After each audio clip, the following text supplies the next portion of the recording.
Okay, so you are looking right now how you can only play kill confirmed in Black Ops 6. So first click on multiplayer, then go down to find a match. Now different options appear. We want to focus on quick play, find a match. If you hover over it, this little filter icon appear on the right. Click on filter and now you can just deselect all unwanted game modes and search for kill confirmed. Click on the top or go here on find a match and you're searching as well. The same applies for hardcore. Click on filter again and then on the right you have the option to play hardcore.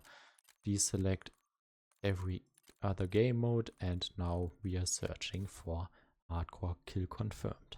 I hope this video was helpful for you, and if you also have the problem to level too slow in BO6, please click here to get a full loadout to level faster in Black Ops 6 multiplayer.